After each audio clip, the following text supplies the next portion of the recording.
Assalamualaikum warahmatullahi wabarakatuh.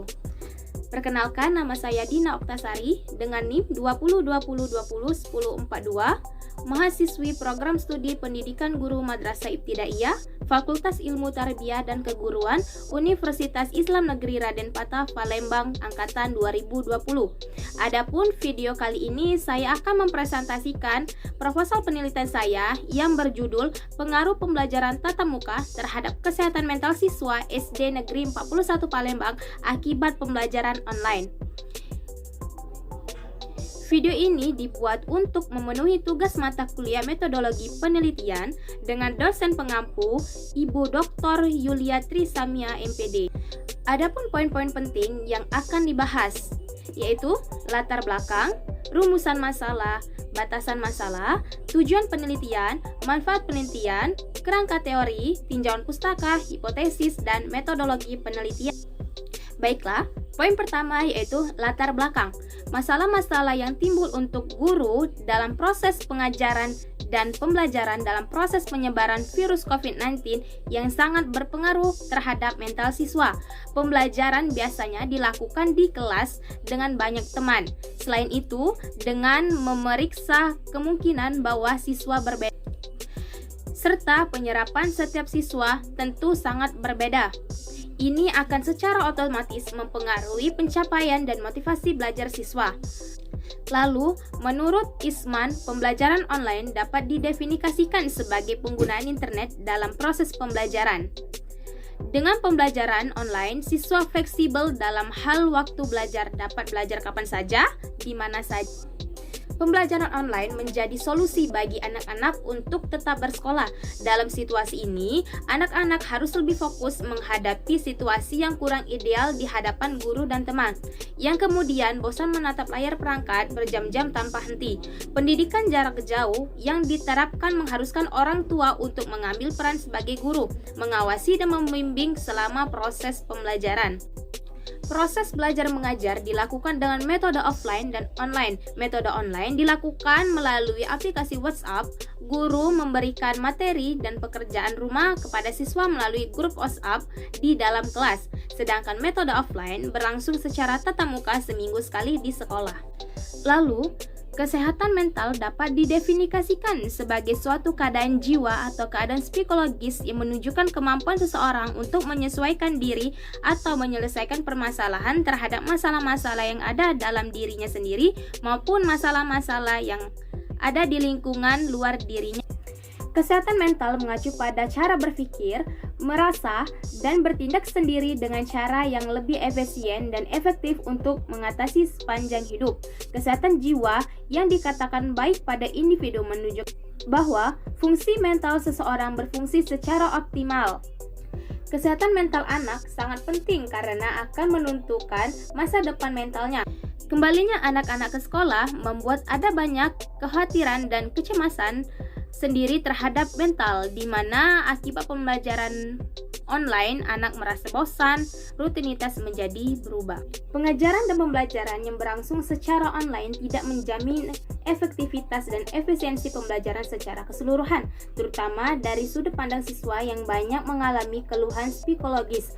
Upaya guru di sekolah untuk memperluas pemberian pengetahuan dan layanan yang dibutuhkan siswa masih dianggap kurang. Sebagai fasilitator bagi kemajuan akademik, proses belajar mengajar online akan dapat memberikan kontribusi yang lebih baik karena pencapaian pembelajaran yang disajikan bervariasi. Atas dasar itu, tujuan dari penelitian ini adalah untuk mengetahui pengaruh pembelajaran tatap muka terhadap kesehatan mental siswa SD Negeri 41 Palembang akibat pembelajaran online. Berdasarkan hasil wawancara dari siswa Sekolah Dasar Negeri 41 Palembang, lebih lanjut mengomentari tentang dampak pembelajaran online, yaitu proses pembelajaran yang berlangsung tidak terkomunikasikan secara efektif karena proses komunikasi antara siswa dan guru online semakin terbatas. Seiring berjalannya waktu, sekarang bisa untuk belajar langsung atau belajar tatap muka, yaitu hanya dengan waktu belajar yang terbatas. Dulunya dari pagi sampai siang, sekarang dibagi menjadi 2 kali sehari dan hanya membutuhkan waktu 2 jam. Keluhan dan kesulitan dalam proses pembelajaran berbeda dengan sekolah lain. Kebanyakan sekolah sekarang belajar atau kursus hanya diajarkan dalam bentuk dokumen. Dalam proses pencapaian pertanyaan yang sebenarnya dari guru kepada siswa, penggunaan buku ajar sangat memudahkan pekerjaan siswa. Materi dan soal latihan yang diberikan oleh guru. Namun, guru juga memberikan pemahaman yang jelas melalui aplikasi WhatsApp. Pembelajaran saat ini yang terjadi di sekolah baru 50%. Pembagian waktu belajar dengan pergantian hari yang dilakukan secara online dan sebagian secara tatap muka di sekolah. Batas waktu belajar juga berlaku ketika pembelajaran berlangsung di sekolah dengan waktu sesi yang ditentukan oleh sekolah. Siswa belajar 2 sesi per hari. Sesi pertama dimulai pada pukul 7:30 sampai jam 9:30 dan sesi kedua dimulai pada pukul 10:30 sampai jam 12:30. Dapat disimpulkan bahwa dampak pembelajaran online terhadap psikologi siswa sekolah dasar selama pandemi COVID-19, siswa dapat menerima, menguasai dan mengembangkan materi pelajaran yang diberikan oleh guru. Maka perlu direncanakan dengan baik sebelum memulai proses pembelajaran agar siswa lebih mudah memahami seiring dengan berjalannya proses pembelajaran. Diharapkan upaya guru untuk meningkatkan kreativitas siswa dalam pembelajaran benar-benar dapat membantu siswa memahami materi yang diberikan oleh guru tanpa merasa bosan dan membuat mereka tetap terlibat dalam pembelajaran serta aktif dalam proses pembelajaran. Poin selanjutnya yaitu rumusan masalah. Adapun rumusan masalah dari penelitian ini sebagai berikut. Yang pertama, apa pengaruh pembelajaran online terhadap kesehatan mental siswa dalam pembelajaran tatap muka? Yang kedua, bagaimana upaya mengatasi pengaruh pembelajaran online terhadap mental siswa? Poin selanjutnya yaitu batasan masalah. Adapun batasan masalah dari penelitian ini yaitu penelitian ini akan berfokus pada pengaruh dari pembelajaran online terhadap kesehatan mental dan pembelajaran tatap muka serta bagaimana solusi pencegahan. Poin selanjutnya yaitu tujuan penelitian. Adapun tujuan dari penelitian ini yaitu pertama, untuk mengetahui akibat atau dampak yang ditimbulkan dari penerapan sistem pembelajaran online terhadap kesehatan mental siswa berupa stres. Yang kedua yaitu untuk mengetahui cara atau solusi mencegah gangguan mental akibat pembelajaran online. Selanjutnya yaitu manfaat penelitian. Adapun manfaat dari penelitian ini yaitu dapat menjadi informasi bagi peserta didik dalam melakukan tindakan guna mencegah gangguan mental.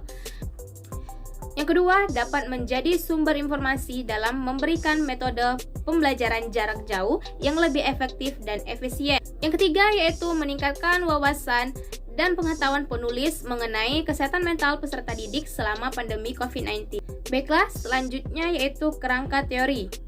A. Pembelajaran daring. Adapun definisi pembelajaran. Pembelajaran adalah suatu proses di mana siswa berinteraksi dengan pendidikan dan sumber belajar dalam suatu lingkungan belajar. Pembelajaran merupakan usaha yang dilakukan oleh pendidik agar terjadi proses interaktif dalam rangka memperoleh pengetahuan dan keterampilan pada diri siswa. Adapun definisi daring. Daring merupakan singkatan dari komunikasi dalam jaringan. Komunikasi dilakukan dengan menggunakan internet yang ada, jaringan sederhana yang akan mempercepat pengiriman dan penerimaan pesan. Pembelajaran daring bertujuan untuk memberikan layanan pembelajaran yang berkualitas melalui jaringan terbuka untuk menjangkau lebih banyak orang. Selanjutnya, model pembelajaran daring. Model pembelajaran online atau daring merupakan pembelajaran yang membutuhkan alternatif solusi perencanaan pembelajaran yang sinkron dan efektif untuk mencapai tujuan pembelajaran dengan menggunakan teknologi. Ada banyak model pembelajaran antara lain model pembelajaran di kelas, model inquiry, dan lain-lain. Model pengajaran dapat juga disebut model konteks untuk menggambarkan pembelajaran yang sistematis dalam mengorganisasikan pengalaman belajar untuk mencapai tujuan dan berguna sebagai pedoman atau dasar dalam pembelajaran. Membuat rencana pembelajaran bagi guru dalam pelaksanaan kegiatan pembelajaran. Selanjutnya yaitu kesehatan mental. Adapun pengertian kesehatan mental. Kesehatan mental adalah suatu keadaan mental yang sejahtera yang ditandai dengan perkembangan seluruh aspek fungsi dan kemampuan seseorang untuk memenuhi potensi yang dimiliki, untuk dapat berinteraksi dengan lingkungan sekitar dan mencapai kebahagiaan dalam hidup. Kesehatan mental mencakup kesejahteraan emosional, psikologis, dan sosial seseorang. Emosi adalah pengalaman yang dapat dialami oleh tubuh. Emosi adalah suatu bentuk interaksi atau sinyal yang bertindak sebagai alarm berupa data atau informasi yang diperlukan dan mengarah pada jalur keluar tindakan atau perubahan yang berbeda pada waktu tertentu yang ditentukan. Baiklah, poin selanjutnya yaitu tinjauan pustaka. Yang pertama dari jurnal Saudari Veka Nur Arifah tahun 2020 dengan judul Tantangan Pelaksanaan Kebuakan Belajar dari Rumah dalam Darurat COVID-19. Selanjutnya yang kedua yaitu dari jurnal Saudara Agus Purwanto tahun 2020 dengan judul Studi Eksploratif Pandemi COVID-19 terhadap proses pembelajaran online di sekolah dasar. Selanjutnya yaitu hipotesis. Hipotesis nolnya yaitu pengaruh terhadap pembelajaran online dan pembelajaran tatap muka di SD Negeri 41 Palembang. Hipotesis satunya yaitu tidak berpengaruh terhadap pembelajaran online dan pembelajaran tatap muka di SD Negeri 41 Palembang. Selanjutnya yaitu metodologi penelitian. Adapun waktu dan tempat penelitian, yaitu penelitian ini dilakukan pada tanggal 16 April 2022 yang dilaksanakan di SD Negeri 41 Palembang, Jalan Mawar Talang Ratu, ujung Kelurahan 20 Ilir, D4, Kecamatan Ilir Timur, Kota Palembang, Provinsi Sumatera Selatan. Baiklah, selanjutnya yaitu jenis dan desain penelitian. Penelitian ini menggunakan pendekatan penelitian kualitatif di mana peneliti mengamati, menganalisis, dan menginterpretasikan objek yang diteliti untuk mengembangkan teori.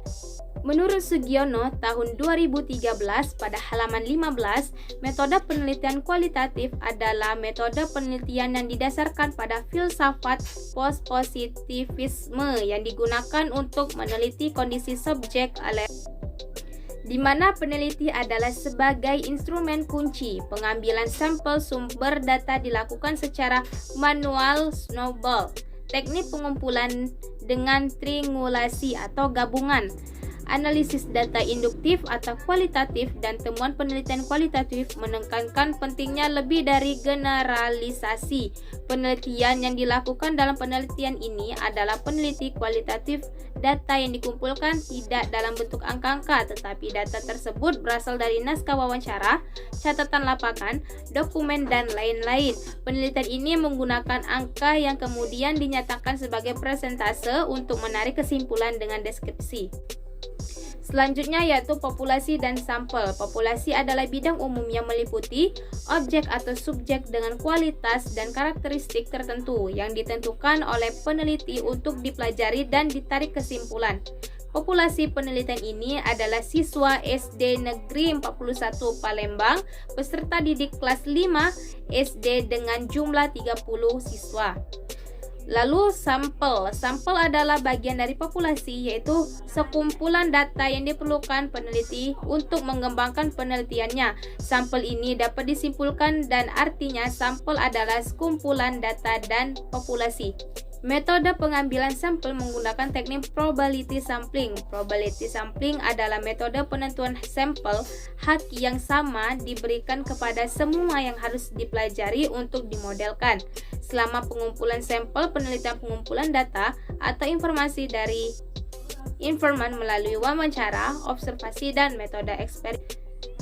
Teknik pengumpulan data yaitu dengan observasi. Observasi adalah suatu cara untuk memperoleh keterangan langsung atau tidak langsung tentang hal-hal yang dicari dan dicatat pada observasi. Hal yang diperiksa dapat berupa sikap atau benda mati atau tidak bergerak. Menurut Nasution tahun 1968 mengatakan bahwa pengamatan merupakan landasan ilmu. Peneliti hanya dapat melakukan penelitian berdasarkan informasi dan kondisi yang benar di lapangan. Selanjutnya yaitu dengan wawancara. Wawancara atau interview adalah salah satu metode pengumpulan data yang paling umum digunakan oleh peneliti. Selain fakta bahwa wawancara digunakan baik untuk tujuan pengumpulan data primer dan sekunder. Baiklah, itulah hasil dari proposal penelitian saya. Apabila ada kesalahan, saya mohon maaf. Kepada Allah saya mohon ampun. Wabillahi taufiq wal hidayah. Wassalamualaikum warahmatullahi wabarakatuh.